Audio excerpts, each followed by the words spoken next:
Hello, and welcome back to Kim Reads as we continue with Phantom.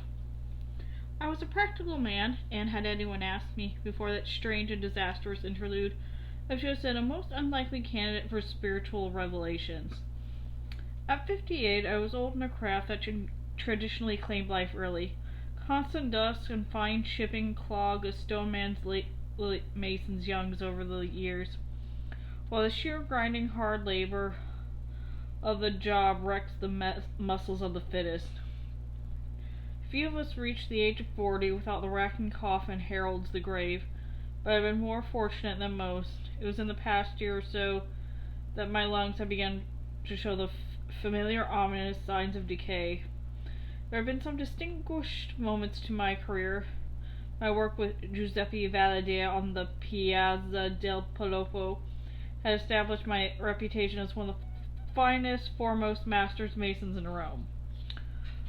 My private tenders received such favorable viewings that I turned inevitably to contracting and became a man of substance as well as a master craftsman. In consequence, it was more than 10 years since I had taken an apprentice. My last boy had been a serious disappointment. 6 months of slovenly work and a single piece of impertinence were sufficient to convince me that the lad was quite unworthy of the knowledge I had to impart. I cancelled his indentures without compunction, and declined to accept any further recommendations, telling myself that I was old now and too set in my ways to struggle with inept hands and suffer the general disruption engineered by a boy around the house. I know that few in the trade now take an apprentice into their home. They are content to let the boys remain under their own roofs, growing sophs with attention of their mothers. I myself had always favored the old ways, the grand traditions of the Gothic builders. A young mason should model himself upon his master in every way. And how is it possible unless that boy sits at your hearth, eats your salt, breathes your air, your views, your entire being? No, the old ways were best for anyone with patience left to use them. But the contracting system had inevitably brought decay to its wake.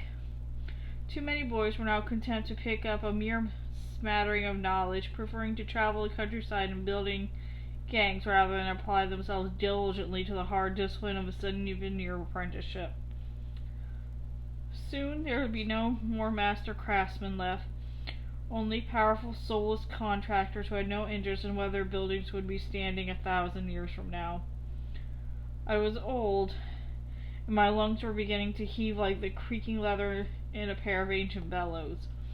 But I cannot pretend that the sole reason for my nebulous discontent, the nagging sense of frustration that somehow robbed me of all pleasure in my success.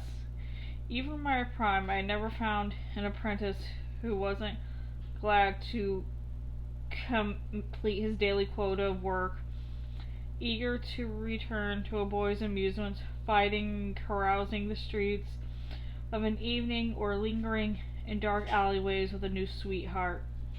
I used to tell myself it would be different when I had a son to follow me in the trade, but though I sowed my seed with diligence and enthusiasm, I awaited in vain for the ultimate reward. 3 daughters, plain, dutiful girls who married well, never gave me a moment's trouble. A 10-year dearth in which I largely abandoned hope and tried to resign myself to my fate. And then Luciana. My wife wept with chagrin the night Luciana was born, and I myself hung dutifully over the cradle, preparing to hide my bitter disappointment. But the moment I parted the covers to look at her, I was lost in wonder of the sight that greeted me. She did not look like the wrinkled prune that I come to believe typified my newborn children. Even then she was beautiful, and her tiny little hand closing around my finger was the only symbol of the tenacity which she found herself around my heart in the following years. Luciana never got along with her mother, not even as a small child. I was forever coming home to complaints of insufferable behavior and a hot, tragic, tear-face burrowing in my coat. I never dreamed then that I should one day find myself suddenly away from home for the sake of my own sanity. I never dreamed. But I will not think of Luciana, not now. I will instead think of the boy who should have been my son.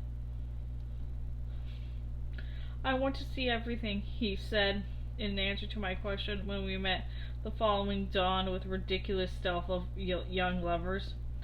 Everything. That's a tall order, I said with a smile, but if you really want to see the city in one fell swoop, you can't do better than decline the Janiculum. The hill commands the finest view of Rome.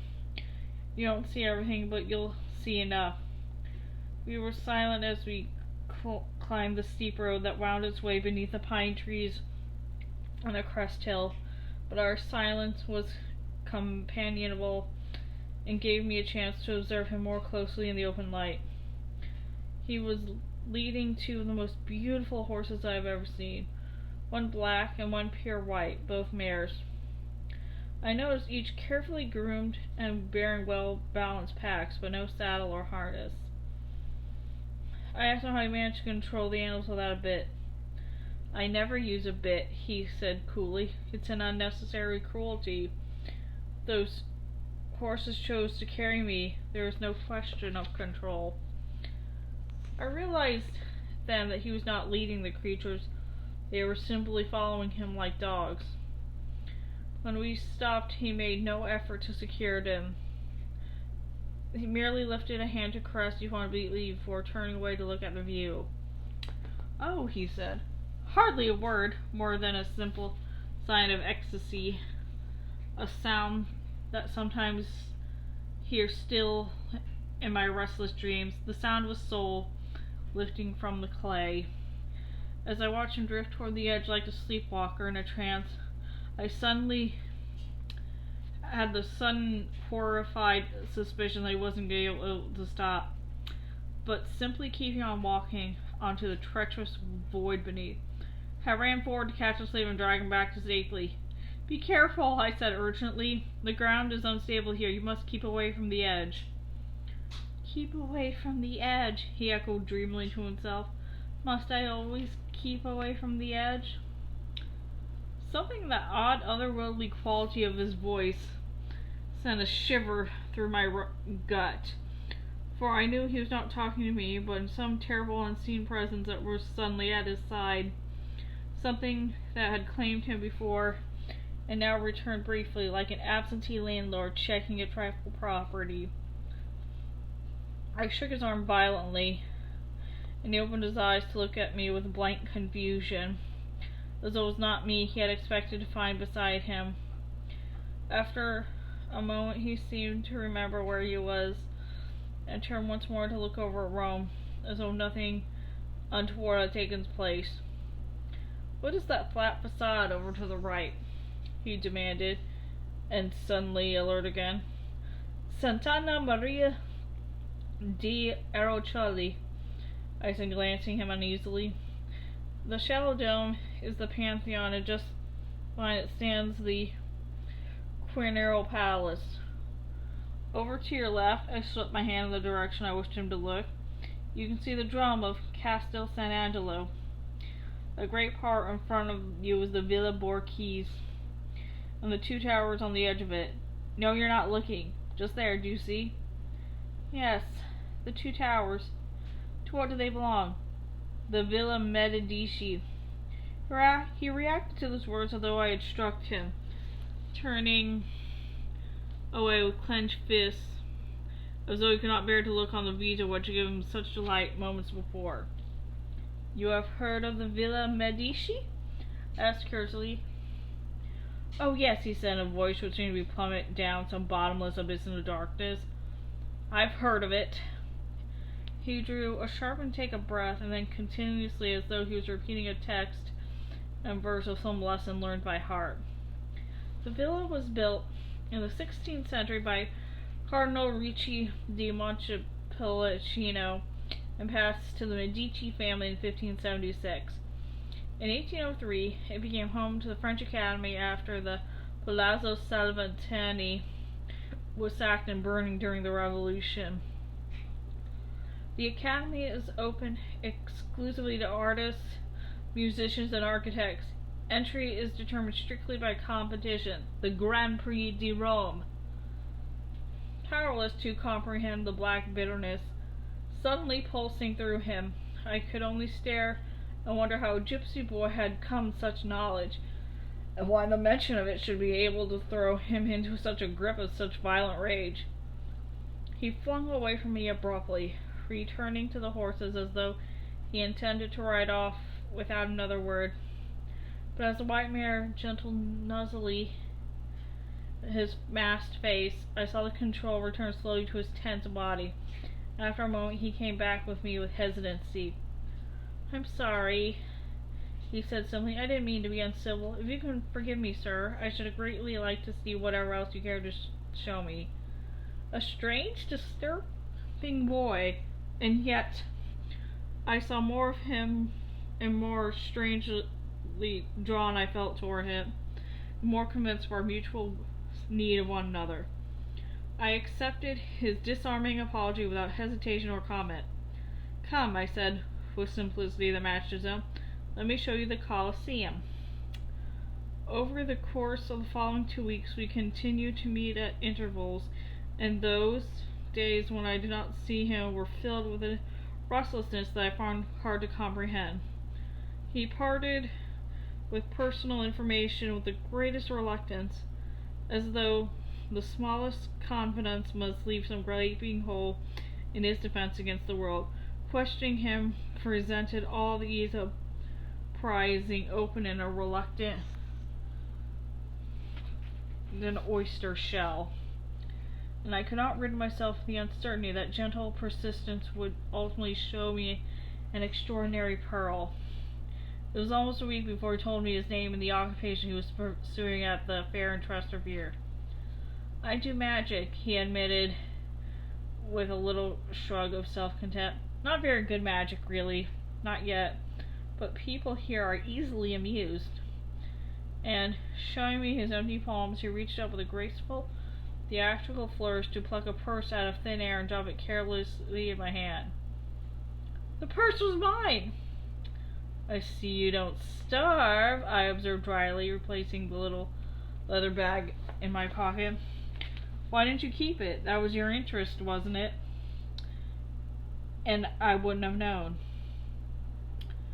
"It didn't feel right," he sighed. "You keep others, though." "Oh, yes," he confessed cheerfully. "All the time." "You're not ashamed of stealing from people, then?" "No," he said. "I don't like people." There was a moment of hesitation before he added in a whisper that was barely audible, "As a rule." I thought of the Trastevere, one of the least respectable districts in Rome, home to charlatans and rogues of the worst kind, and I thought of his hands, those slim, nimble instruments of mischief that could only be so much nobly employed, if only I repressed an impulse to laugh. "I think you'd like to see the Vatican," was all I said. I made sure we arrived at St. Peter's when the great basilica was deserted, save for the odd devoted pilgrim. And now for the 2 hours or so, I watched him explore the extravagant architectural splendors of previous centuries. His wondering delight made me feel young again, as though I were being reborn through his vision, and then that day, as I answered his simple questions, it was as though I too were seeing St. Peter's for the first time. The color seemed more vivid to me, the sweep of the barrel vault ceiling more awesome, the perfect harmony of the basilica's proportions inspiring. I had never felt quite so close to God before, so utterly sure of his benign existence. The great church echoed with a throbbing silence as we came to stand before the bronze statue of St. Peter. I paused to make the customary reverence, pressing my forehead briefly to the right foot where the bronze toes had been smoothed and featureless by the caress of thousands of pilgrims through the centuries.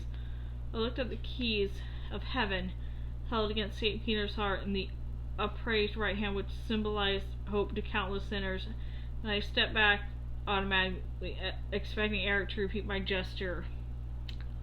He stared at the statue with academic admiration, but he did not move to touch it. And I was aware of something ominous in this very deliberate omission of respect. They say, I prompted uneasily, that when a sinner kisses St. Peter, he receives the first hope of God's salvation. Erik turned slowly and looked at me. There is no God, he said with quiet, sad certainty. There are beautiful churches, there is beautiful music, but there is no God. I stood and watched him and walked away down the silent nave. I had been unable to persuade him to look at the Pieta, Michelangelo's celebrated masterpiece, which depicts the Virgin holding her dead son. I wondered at the time the cold civility which he had declined my suggestion. Now I was afraid I understood. When he came into the steps, he was standing at the center of St. Peter's Square, gazing at the double colonnade surmounted by statues of saints and martyrs. But as I approached, he hastily turned his attention to the huge obelisk at the center of the square, which had been the work of Egyptian heathens in the 1st century before Christ. That meaning of his gesture was painfully clear to me. He did not want to hear about God. If I had questioned that statement in the Baliska, our curious relationship would be at an end. I would never see him again. In response to his fierce, silent plea, I found myself swallowing the indignant platitudes that were threatening the trip off my tongue. When does the fair leave the Trastevere? I demanded. Tomorrow. He did not look at me. Tomorrow. I have business at the Travertine Quarantines in Tivoli. I said brusquely. I shall be at the Tiburtina road at dawn. You had better make up your mind tomorrow in which direction you want to travel. It was my turn now to walk away in anger. I felt watching him unhappily, but I made damn sure I didn't look back. The next day, when I found him waiting for me at the ancient Roman road, I saw that both mares were with him. I knew it was a moment of relieved satisfaction. It was the best part of 20 miles in the foothills of Tivoli, but the horses were fresh and we had a good time. The quarry master was an old acquaintance who had good reason to be grateful for the boss business I had put his way over the years. He made no difficulties when I told him I would like to put his boy at the stone face for an hour or two. New apprentice? He said with obvious surprise. Possibly, I said guardedly. Well, you surprised me, Giovanni. I wouldn't have thought you would bother trucking with a boy these days. Not when you employ some of the best rough masons in the city. I frowned and he threw up his brawny arms in mock defense. Mind your own business, Luigi, he said to himself with good-natured humor. Nobody knows what you think, right? We'll need some tools, I reminded him pointedly. Be my guest, Giovanni. You've had enough stone out of this quarry in time. You know you don't need to talk. The sun was beating down mercilessly, making a white hell of the quarry as it shimmered down in a cloud of choking dust motes. I had chosen a quiet area, well away from the main working parties, and Erik stood in his shirt sleeves, touching the dirty white stone, his face with disdainful fingers. I didn't think it would be like this, he said. It's so pockmarked and porous and crude. It's not the most beautiful stone in the world, I admitted coolly, but it was good enough for Caesar, and better be good enough for you too. He laughed suddenly, the sound reverberating around the quarry, and laughing my heart with its spontaneity and boyish innocence. "Please show me what to do, sir," he said, with a simple humility that almost made me forgive his atheism. As I put the age-old tools of a hewer into his hands, I told myself it was not too late to say to him, "Let there be light." It was after midnight when we returned to Rome, but the streets were still full of revelers. Music continued to spill out of the taverns and the cafes, while around the obelisks and fountains in the many piazzas, friends lingered to talk of young Italy with nosy exuberance. I felt the boy tense at the sight of crowds, saw his hand slip automatically to the knife in his belt, and I led him hastily down the quiet back streets until we reached my house. "What place is this?" he demanded, cautiously, when I indicated we should dismount and follow me into the small courtyard. "This is where I live," I said. He took a step back from me. "Why have you brought me here?" The horror in his voice, suddenly fear flickering in his eyes, told me everything. The boy had suffered abuse from a man in its worst form, and felt a great anger welling inside me against that unknown tormentor. I have brought you here safely off the streets," I told him steadily. "There will be no payment asked of any kind." "You would let me sleep here?" he said doubtfully. "You would take beneath your roof a thief and a—" He stopped abruptly, cutting off the word I dreaded to hear before he could take a breath, and we tended the horses in silence before I went to the door and beckoned his hesitant figure over the threshold.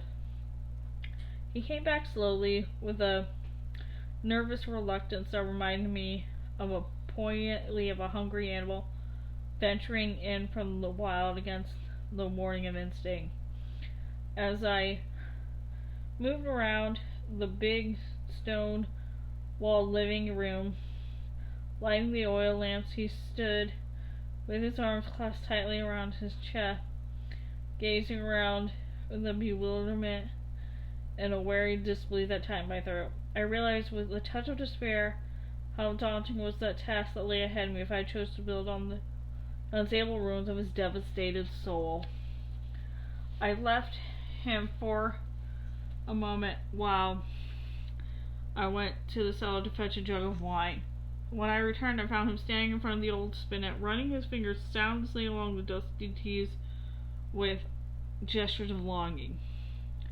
"Who plays this?" he asked suddenly. "No one now," I admitted with a sigh. "It's been in the family for many years, but none of my children were musical. I've been thinking of getting rid of it. It takes a lot of room and only gathers dust." Again he touched the wood with a lingering regret. "How did you think of doing that?" he said unhappily. "It's such a beautiful instrument. I wish—" "Yes?" He was silent. "You know how to play?" I persisted. He nodded, still staring at the keys. "It could be moved to the cellar," I said quietly, "if you wish." He looked at me up in astonishment. "You're saying I may stay here? Why?" I shrugged my shoulders slightly. "Perhaps I need an apprentice," I said. Silent, I watched him turn away, both hands covering the mask for a moment. "I lied to you when I said I was not an apprentice," he said softly. "I am already sworn to a master." I did not need to ask who the master was, not when I could already see death's mark upon him like a sheep brand. I went to the empty hearth and sat down on the fireside chair to fill my pipe calmly. "You don't think you're a little young to be so certain of your calling in life?" I said after a moment, not looking at him as I spoke. Again he did not answer, and I put the pipe down on the tiles without lighting it. "Indentures can be broken up at any point during an apprenticeship, Erik, however dark the profession. Even the harshest master cannot hold you to a craft against your choosing. And remember, however long and faithfully you may have served as a bondsman, once those indentures are broken, you will never have the right to call yourself a master of the trade." Still he was silent, staring at the old spinet, and from the taut set of his shoulders I was able to sense the fierce struggle taking place inside him, his real reluctance to abandon the only master who had ever shown him a hope of security and pride. The devil is capable of commanding loyalty and respect from an apprentice. His charisma can be a formidable thing.